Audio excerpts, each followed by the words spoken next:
we take our integrity and our credibility very seriously. Mm-hmm. So when we are there, we're delivering breaking news or we're giving people information that we know they need to have to make the right decisions for their own lives. We want to make sure we get it right.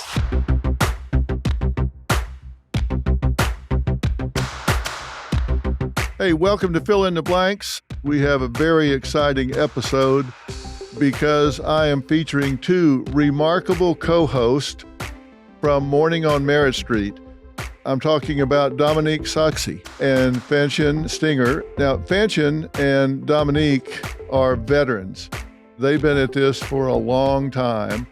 Dominique hails from NBC affiliate KPRC in Houston, where she made her mark as a trusted news anchor, but that's not all. She's also a YouTube sensation, sharing beauty tips, lifestyle advice, and her journey to flourishing after 50 on her channel. And if that weren't enough, Dominique hosts the inspiring podcast Over 50 and Flourishing, where she dives deep into topics that matter to our generation. Now, Fanchon Stinger, on the other hand, brings her 23 years of broadcasting experience to the mic.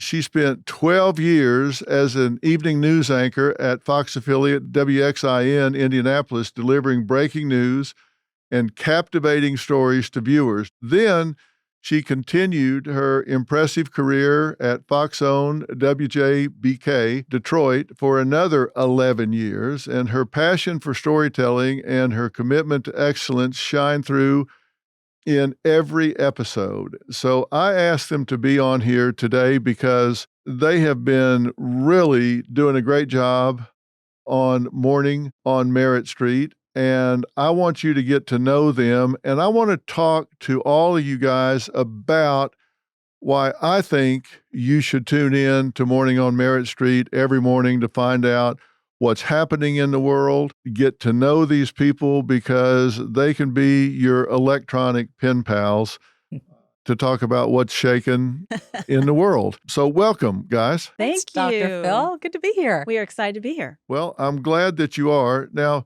you guys didn't know each other until you met here, right? That's right. That's right. Did you know of each other?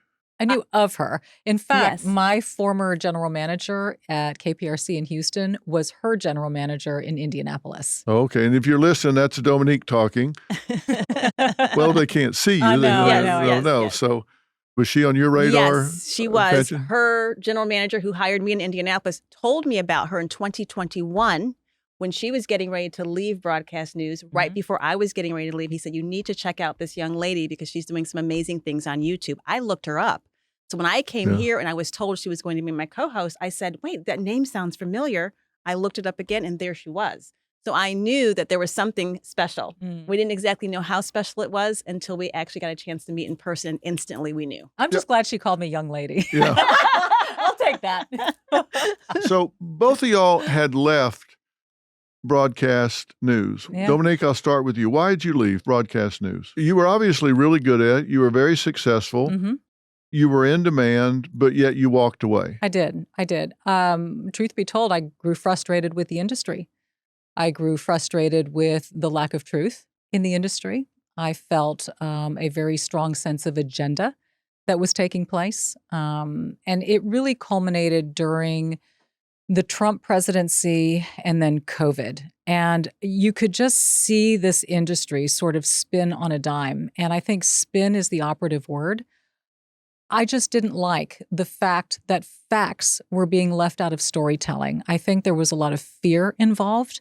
I think there was a lot of unknown involved, and it was driving the direction of the media. And it was beginning to frustrate me because I was clearly seeing that there was another side of the story in both scenarios that weren't being told. And I didn't like feeling like I was a liar or I was leading out critical information to help the viewer make the best choice for themselves, whether it is politically or whether it's personally with their own health. Did you feel like you were being forced to lie by omission, or were you being given copy to read that you knew was a misstatement of reality? I'd say both. Those both. I'd say both. Really? Yeah. Why did you leave, Fanchon? The same reason. I got into this business to be a catalyst for change, to tell people's stories, to tell truth, to help people have hard conversations, to inspire, to encourage. And I always say that the media is one of the most powerful forces that we have. That's why whole countries use it as propaganda. And the media in the right hands with the right motivation, dedicated to truth and being unbiased and being objective, that is a powerful, beautiful force.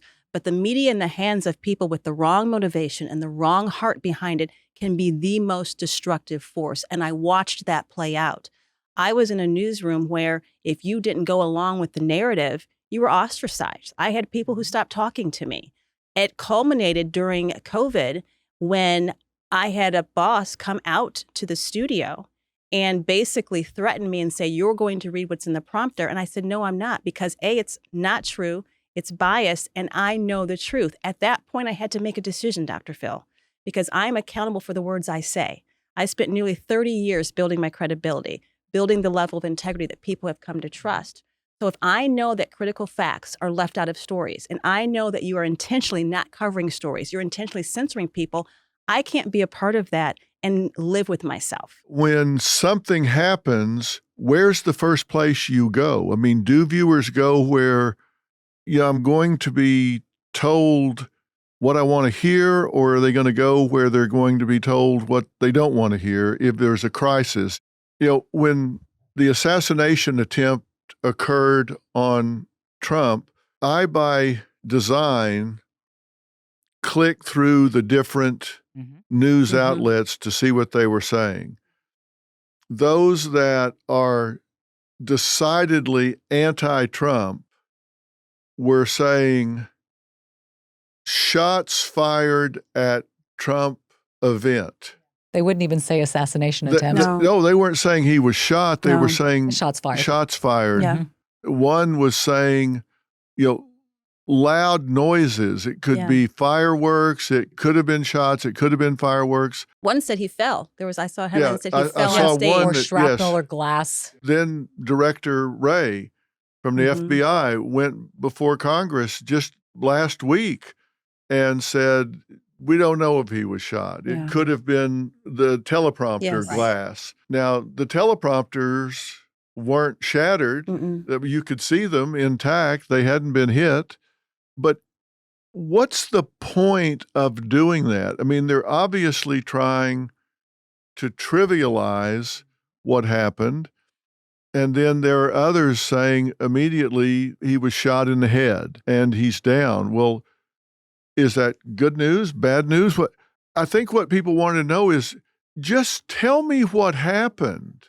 Isn't that why you started this network? Yes. That's exactly why I started this network. Exactly. That's why we're here. Yeah. Well, I think that this goes back to something that happened way before the assassination attempt, and it has grown progressively worse. And I think if you look back at when Trump ran for office the first time, and he started to say that there is fake news, he started to pull the veil off of the bias that exists. It's existed for quite some time. But when he exposed it so clearly and so in the face of the media, instead of the media at that moment saying, hey, we need to take an introspective look, we need to regroup and come out and do better. Instead of saying that and erring on the side of ethics and integrity, what happened was the media doubled down. And they, for lack of a better way of explaining it, declared war on Donald Trump. And it was an unspoken declaration that was played out through the entire industry. So people would say things. I had someone say to me one time, well, you're telling people to go to to get information from the White House. I said, well, that's the presidency. If people want information, they should get information from the presidency. The response was, well, this is a different type of president, so we cover this president differently. Since when is that a standard in journalism? I've covered presidents my entire career. You cover every president the same. It's the presidency. But because there was this unspoken declaration of war, it was almost as if, well, that gives us the right to omit. That gives us the right to smear, to slander, to misreport, to do all of these things. And it's not a matter of being on a side. It's a matter of looking at what is actually happening and being truthful about what we're experiencing. I think the scary part of that is the public grew weary of the media and started not to trust it anymore. So the media used to be considered this crown jewel once upon a time of Testing, yeah. sourcing, trusting, facts. You would go to your favorite media outlet. You would trust your anchor person who would deliver that information, and you saw it as factual and real. Now, nobody knows what to believe anymore. So here's the scary part. You have a whole younger generation that really doesn't consume or digest as much news as, say, we do. And now everybody's on these and they're scrolling. And now you've got people getting news from TikTok and all of these different sources. So how do we even know what's right? How do we even know what's factual anymore? And now we've got memes that are dictating how presidential elections will go. So the pendulum has now swung so far because of this lack of trust that it's got to get back to center. It's got to get back to truth. And it's got to get to a place where people feel like they can honestly trust and believe what's being told, but only if it's being done in a trustworthy way. Well, and there are also people who have grown to trust the news so much. The older generation, they didn't realize that there was this declaration of bias. So they're watching and they're thinking they're getting the truth. And now we have a segment of the population that is literally brainwashed to believe things that are categorically not true. It's spin. And that's intentional. School does not teach children how to think critically. Parents are having to work 2 full-time jobs to barely pay for a roof over their house, let alone be able to spend the time to educate their children. So children are not taught critical thinking. They're scrolling. They're distracted. We have higher cases of mental health issues, attention deficit. So if things aren't coming at our children in warp speed that they can process lightning quick, how are they going to be able to learn? Because what you're talking about with fact checking and sourcing, that takes time. Yeah. It takes thought. It takes effort. And right now, what concerns me is that we have a generation that shuns that in the name of instant gratification, in the name of quickness, speed, brevity, and how little do I have to put in to get maximum result. I mean, this is a paradigm shift in how we teach our children to operate because it's not being taught right now anywhere. But it's a paradigm shift that predates this super fast processing of data. It predates smartphones and all. Think about this. Now, I'm older than both of you put together. No, you're not. Well, close. I grew up in the 50s, and we were taught, respect your elders. Yes. You don't talk back to adults. If adult tells you something to do, you do it.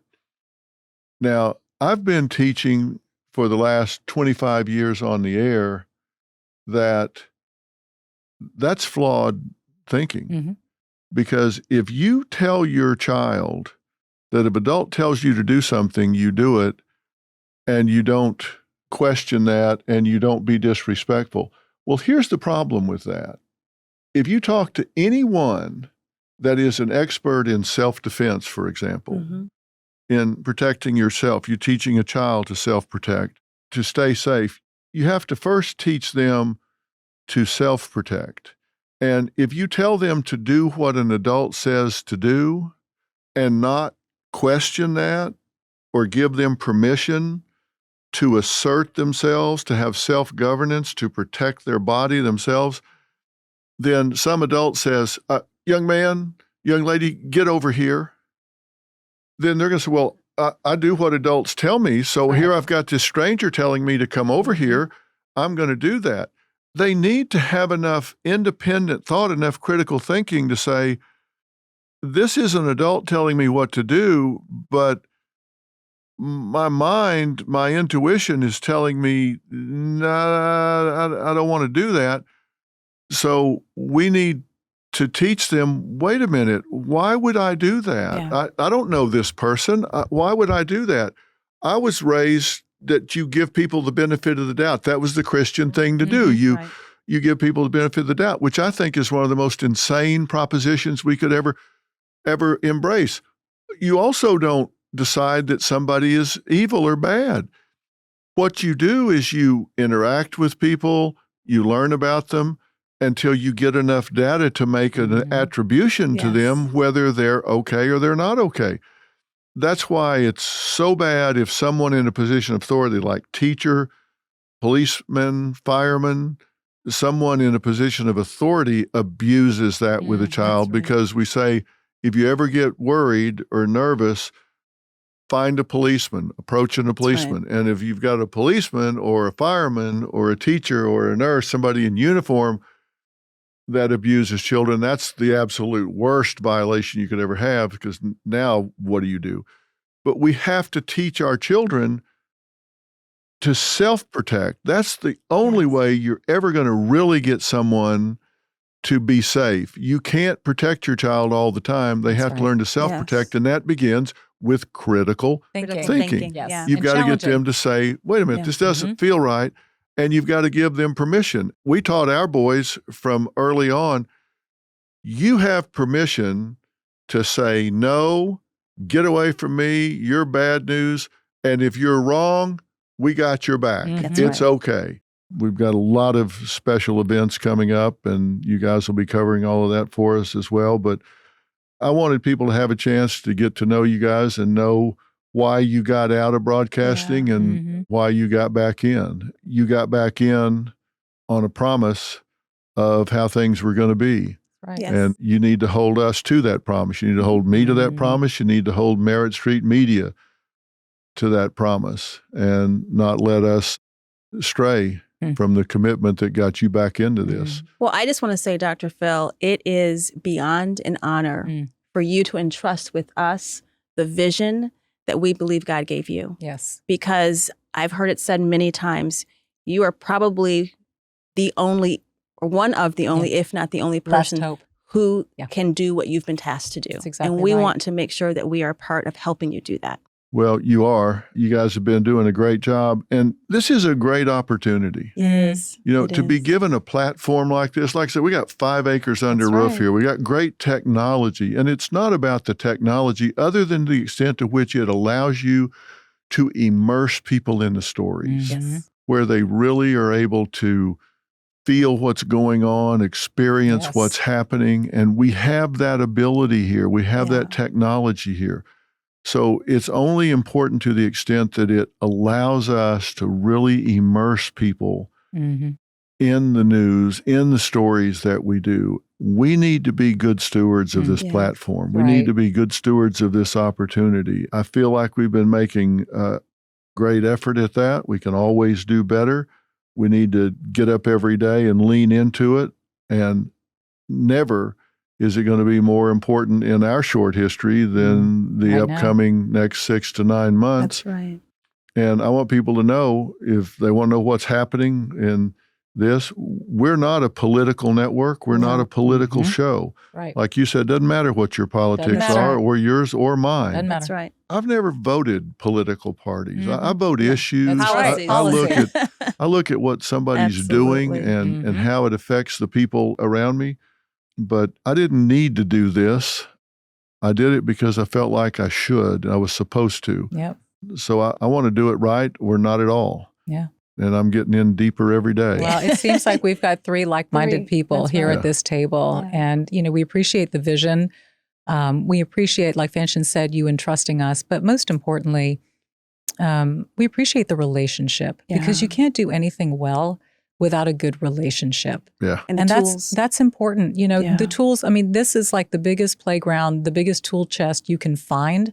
But I don't care how fancy pants all your tools are. If you don't have good people and good relationships and trust, you don't have anything. No. Yeah. You know, as long as we keep communicating, and I want the shows to communicate with each other. I want the people to communicate with each other. And I want the viewers to know they can turn this on in the morning, leave it on, and not have to worry their kids are going to see or hear something they shouldn't see or hear. Yes. And know that we're going to be doing critical thinking. We're going to encourage them to do critical thinking. And if they don't like something we're doing, they can tell us. Yeah. If we keep doing it, that's why they have a remote control. That's right. But, you know, we're going to deal with the truth and the facts. You guys are killing it in the mornings, and you're building a great audience. Thank you. And here we go. In the next 6 to 9 months are going to be a wild ride. going to be a wild ride. Yeah. Guys, thanks for talking to me today. Thanks, Thank you, Phil. Dr. All right, Phil. we'll see you out there. Yeah, we'll be out there. All right, cool. Thanks.